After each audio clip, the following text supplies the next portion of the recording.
About the Grey Zone, winter troubles for the occupants and the Zaporizhia Triangle. Russian sources are reporting some panic about the village of Verbov, which is not surprising given the Ukrainian Liberation Forces advances there. But while the attention of Russian patriots is drawn to Verbov, Novoprokopivka is completely ignored. And this too is not surprising.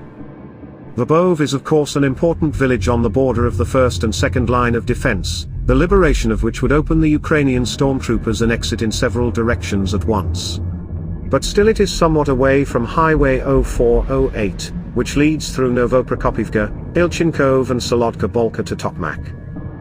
And the nuance of this conditionally agglomeration of villages is that the liberation of Novoprokopivka makes it absolutely senseless for the occupants to hold Ilchinkov and Solodka Bolka. And if they are not a herd of suicidal people, after the liberation of Novoprokopivka they will have to rush to Tokmak on Highway 0408. What will the Russian command do in the above situation? I think you and I will soon find out.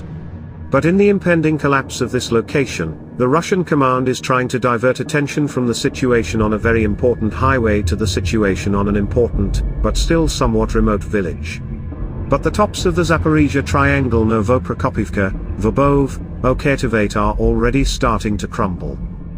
It is also worth paying attention to a little further west, specifically to the Grey Zone in the Kherson region. This is a unique, grey zone along the left bank of the Dnipro.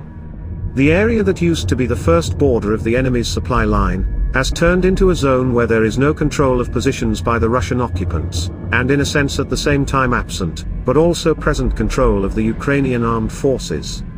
In a sense, this is the specificity and uniqueness of the Kherson Grey Zone. For example, on the left bank there is a notional position of the enemy, which they have lost for one reason or another, but where Ukrainian forces are not present either. Can the Russians return to it? They can, but in a day or two they'll be cut out there and the position will be a draw again. Or in a couple of hours after returning to it, something fragmentation or cluster bomb will fly directly at this position and the result will be the same. This is how the grey area on the left bank grows, multiplying the number of such draws positions. Well, as draw positions, I have already explained the specifics of draw positions above. But this grey zone has a nuance. Already now it is beginning to bump into the borders of temporarily occupied settlements and towns. Olishki, Gola Priston, Kozachi Lahari, Krinky, Korsunka. The grey zone presses in and piles up. What will happen next? Because at some point, the grey zone will no longer consume enemy positions, but streets, intersections, neighborhoods. The mist by Stephen King, as an analogy, only the good side is on the other side of the mist. I also want to mention the Russian narrative that the onslaught will stop once mud season begins. But this year, we don't have to expect a repeat of last year. No one is going to give the enemy a break. You can only get attached to mud season until it freezes over. And then you can continue the pressure in almost the same amount as before the season. In the interval there will be a lot of counter-battery and infantry fighting, so that the occupants have not yet had time to set up an additional line of defense.